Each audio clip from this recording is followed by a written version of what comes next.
Topic number 3 today comes to us from Mark Curzan from North Carolina. And Mark writes, "Hey Cody, before I get to my question, I wanted to share a sincere thank you for what you do for the sport of swimming. I haven't missed a vlog and I really enjoy the new show. My question is about social media. Publications like SwimSwam and Swimming World make their money writing articles and getting clicks. True. What gets me as a dad is reading the anonymous comments that follow the articles. It's so easy to write hurtful comments when the author can hide behind a fictitious name. With your celebrity, I'm sure you have encountered your fair share of social media scrutiny. I'm wondering, what skills have you mastered to deal with these issues, and any books or words of wisdom you could share? One of Claire's coaches had a saying, 'Rise above the noise.' Good advice, but difficult to implement as a naive teen just getting started in her career. Thanks for everything. Claire and I share your love for the Wizarding World. We love your Funko Pop collection. Thanks." Ooh, okay. Thank you for that submission, Mark. Really appreciate it. And thank you for the love of the Funko Pop game. I'm thinking about just throwing more up there and just going all out, but this is a great question. Social media scrutiny and dealing with people saying things to you and saying things about you. We live in a new world, right? And every single year it gets harder and harder and it's difficult. As far as books, one of my favorite books that talks about this kind of stuff is called The Coddling of the American Mind. I recommend everybody read that. It's a good one. I have dealt with a tremendous amount of scrutiny through my swimming career. A ridiculous amount of scrutiny because I had been disqualified a number of times at major international meets. Some justifiable disqualifications, some not so much at all. However, there's always, when you're in the spotlight, there's always people writing articles about you. There's always people giving their opinion about you. Like, that's just the nature of the beast. That's what real professional athletes deal with. I mean, imagine being an NBA player, getting paid all that money. Nice to make all that money, but along with that comes the spotlight and the scrutiny and the articles and the videos and the pundits talking about you all the time. And the advice that I give to all athletes is stay away from it. Like, if you're a swimmer and SwimSwam does an article leading up to a big competition where they're predicting the outcomes of races you're swimming in, don't read them. That is my honest advice. Don't read them. Because nothing good can come from knowing that information. The only thing that should matter to you as an athlete are the opinions of people that you personally know, respect, and care about. Your coaches, your teammates, your training partners, your parents. That's it.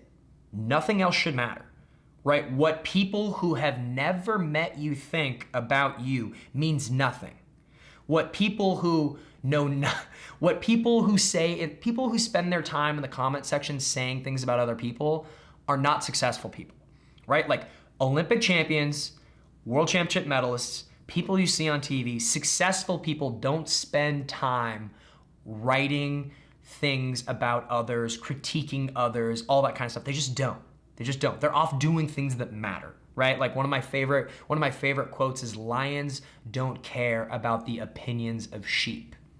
So I implore younger athletes, especially young national team athletes, when these things come up, avoid them. I know it's difficult, I know it's hard, but nothing good comes from that. And then you have the trickier thing, right? It's easy to say, don't read things about you, right? Do your best to avoid that stuff. Okay, cool.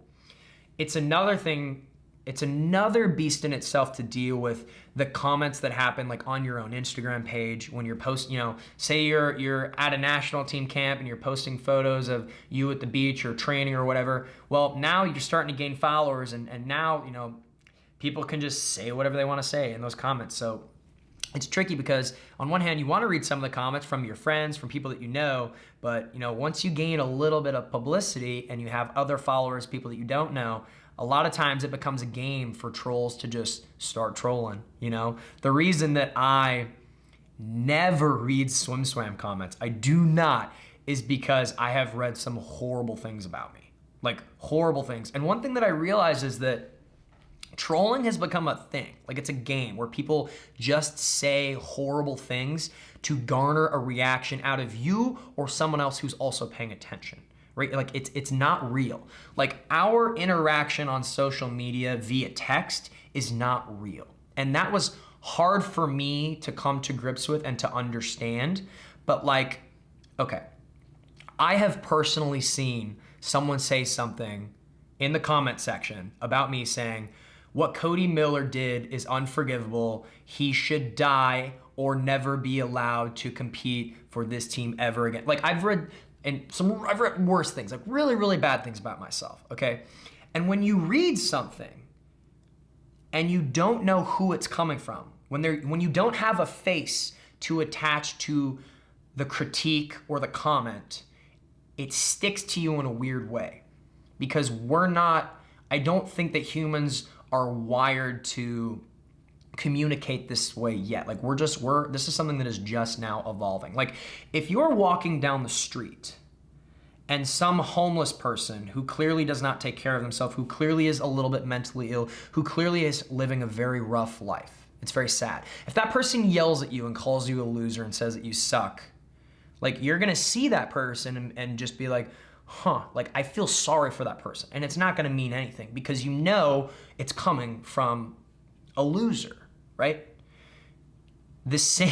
When you read that same comment in the comment section of something, you don't get that context. And it's hard for our brains to process that. And I don't think that the volume of information that we consume on a regular basis through social media is something that humans have like properly adapted to yet. It's something that we should not be able to see what thousands of people think of ourselves through a feed. All of these thoughts, all of these critiques, all of these criticisms about something you did, something you're going to do, a prediction, whatever. Like imagine being someone like a Michael Phelps, or imagine being someone like a Tom Brady, where you've got millions of people saying things about you online, and you could, if you wanted to, just sift through and look at all those things. Like that will warp your brain and mess you up. That's why those people avoid those things. That's why I tell people to avoid those things.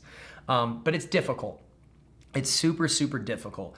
I always tell young athletes to pay attention to your screen time on your phone. Pay attention to how much time you're spending on social media apps. Like as someone who uses social media as like a platform, as someone who uses YouTube as a lifestyle, I myself monitor, the amount of mindless sifting, try to eliminate that. But more importantly, when it comes to things that will directly affect you, like the opinions of others, stay away from that stuff.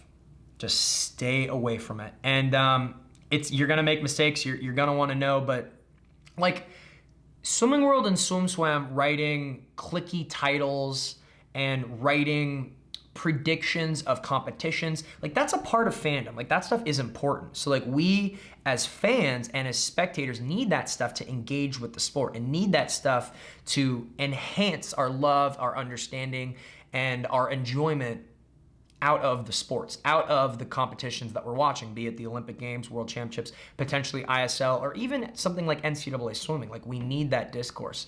It's just keeping it civilized and monitoring it, and as an athlete, understanding what it is. That's the most important thing. Like as an athlete, you have to understand what this is and understand that what you could read 90 positive comments and then you see that one negative comment. And for whatever reason, that one negative comment sticks in your brain. And all those other positive comments just kind of wash over you and they kind of dissipate. And I think that just, once again, has something to do with how we're wired as people. Like we're wired to care about what our peers think because it's valuable to understand why people in our inner circles think something about us.